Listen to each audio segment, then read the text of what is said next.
We're going to be jumping into Ravenswatch. There's an issue with playing Hades, is that it ends. Well, I guess technically it doesn't. You can continuously keep pushing that bar and try to do like crazier and crazier runs. But there is a, there's a little bit of a feeling of an ending there, right? Plus, we like to see what else is out there. So, we have something that's very... It's a bit of a discredit to both. It's reductive, right? It's not fair to this game to say it's just Hades, but different. It kind of is, but it kind of ain't, right? There's enough different here, fundamentally, that I'd say Ravenswatch is a good time. If you want something that's sort of Hades, but not quite. Been having fun with this with my brother.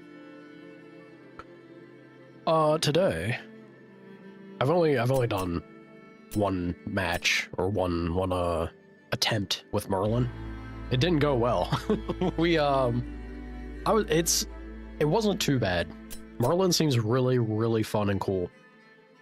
And there's a bit of a wrapping my head around how to play him.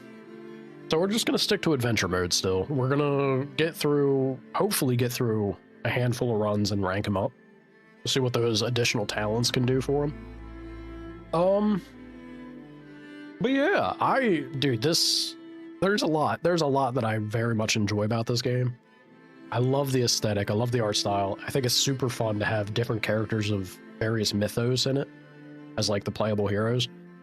And the fact that each hero kind of, they all have a little bit of class identity to them, right? They're not the same. They each do things differently. How much variance there is, I can't say. I can't say because I haven't ranked everybody up high enough to do different builds with each one. But again, initial impression, it's pretty great. It's pretty great, the amount of variety that's here. We'll jump in and kind of show. So the big thing, the strongest pitch for this game is, of course, Hades, but multiplayer, right? Co-op. This is going to be some solo playing, but let it be known, this game works very well in a co-op setting with up to 4 players. My memory fails me. Merlin's old! This is my character, ain't it? Each time Merlin casts his 9 different spells, he gains 30 dream shards. You gotta love that. Good thing they stipulate this. Does not work within a safe zone or during chapter boss fights. Is interesting. Are there people out there that can completely dance around a boss forever? Just laughing at them? They had to have put that there for a reason. I'm betting you there's some talented individuals out and about that were exploiting the crap out of this. An epic runic might is pretty cool. Casting a spell that consumes 3 runes of potency gives him stacking damage. You can get 10 flat additional damage when you complete this quest. And then when you do it again after completion, spell's going to get 30% crit chance. That is quite nice offensively, right? I'm fairly sure. So astrology is purely because of the +3 stars of fate. I would argue astrology is like pretty nice if we're talking like late game type activities, because I think that's the curve of this game. Early on, you don't really need stars of fate much, I feel. There's not too much incentive to reroll because you don't have as many choices to try and pick between. So they're not as innately valuable, but once you start unlocking a bunch of stuff when you level up, I think Stars of Fate would be pretty big. This is fantastic. Johnny! Thank you for the 20-month resub. I can't believe... Didn't you just resub? I thought you did. Well, thank you either way. Happy 20 months. Big 2-0. Eternal Dream's fun. I wonder how many you get when this reaches legendary. Yeah, every month. Fair enough.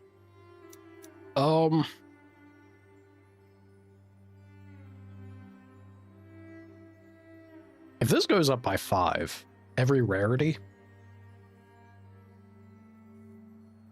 that still seems pretty good. This Eternal Dream is actually not that bad. I'm gonna take this just because it rolled epic, and more offense makes me happy. So a nice thing, you don't get this benefit in multiplayer. If you're running around with a friend, once you leave the starting zone and the timer starts, anytime you're looking at like a menu or a level up screen or something, the timer's gonna keep going. There's no pause. You basically have to run and gun. You gotta go as quickly as you can. But there is an option to turn this off, but by default, one of the nice things if you are playing in solo mode, just to get a feel for stuff, or maybe you just want to play by yourself, you by default pause the timer. This starting area doesn't have it at all because it gives you time to like get ready and, you know, figure out what you're doing. As always. But yeah, once it gets going, usually normally in multiplayer, it stops for nothing. So you got to boogie. You got to boogie quickly. Increased healing effect. So every run, the vendor here, he'll mix up the dreams available. It also changes per chapter. There's 3 chapters a run. It's not bad. It's not amazing, but it's not bad. The Sand of Knowledge we might be able to make good use of. Is this already being epic? Yeah. We could get something. Gain a shield equivalent to 25% of max health. Alright. There should be a law against wasting my time if you've no intention of buying anything. He's so grumpy. Alright, let's go ahead and boogie over here. So I'm kind of covering up the important information, or I say one of the most important bits of information when you're doing a run in this game, is the mini-map, which my big head is taking up the majority of the space of, but you can kind of see, like, you can kind of see right here, this blip next to me is us. And then above, up there, that eyeball, the eyeballs are important. That's going to reveal more special things nearby it on the map. You want to do, you kind of, the real hurdle or challenge to this game is gauging which thing you want to try and prioritize and get before the timer runs out. Because once the timer runs out, you really want to try to get to the boss. The longer you take to the boss to get to him, the more second health bar he's going to get, and there's also a threshold where he just gets deadlier. So, again, very much a run and gun type playthrough style. Merlin is a melee mage with his basic attack. The majority of the damage to that basic attack is on the finisher. That third hit right there. Yeah. He's cool because each of his ability slots that you can see at the bottom here has 3 spells possible inside of it. So we have like his power ability, which is usually, you know, damage oriented category. Smack him with vines, maybe. Solid damage. Kind of, I guess it is short range, not exactly mid range. Good damage, mid range, can hit everything that's in that cone, right? And then he's got Starfall. You're only hitting a few targets with it, but it hits hard.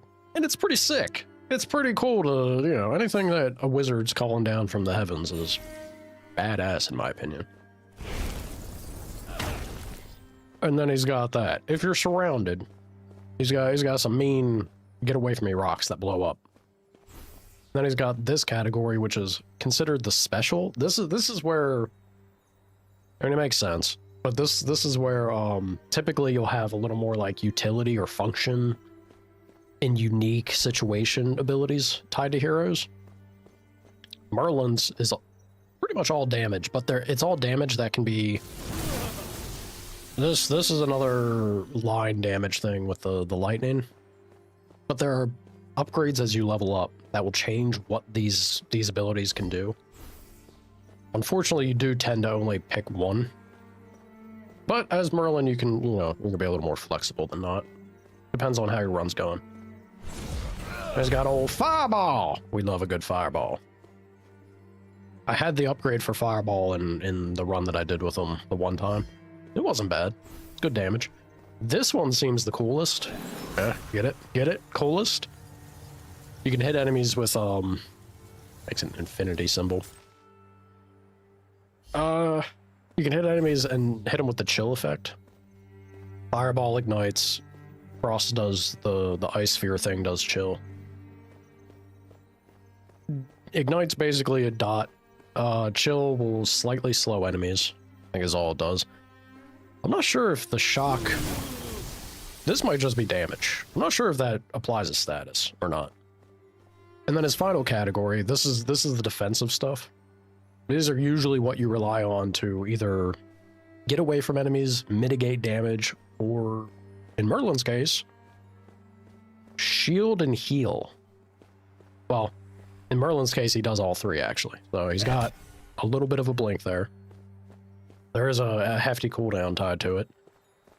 But these can be, when the situation demands, very helpful. That, I think, baseline... Oh, the best way to do this. Hold on.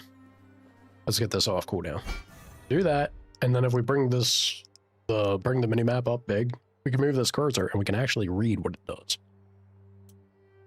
Unleashes a burst of light, stunning enemies and inflicting... So it does do a little bit of damage. Oh no, it's stagger points of damage. Never mind. If the burst hits at least one enemy, it also applies a shield to him and all nearby heroes for 6 seconds. Shield's very good. Especially if you can start building some of your armor during a run, which isn't guaranteed typically. You can definitely benefit from shield pretty nicely. I had a Pied Piper run with my brother the other day, and I had so much armor to him. I was able to apply a shield to myself, and we were a tank, man. Frolicking around, sending the rats. It was a good time. And then his other ability, Blessing here. Regen of +2 to the most heavily wounded nearby hero. Which is nice, because then you can, you could be a bit of a team healer. Or you just hit yourself with it. It's not bad. Let's see. Let's actually look at this to see if it says it does anything. Yeah, no. It's just damage that shoots through enemies in a line. Alright. But it is the most upfront damage.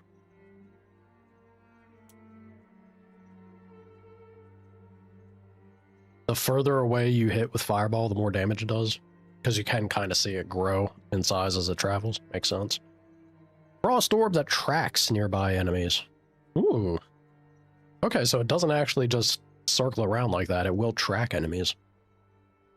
That's kind of cool. You can conjure runes of potency up to 3 that are consumed by his next spell.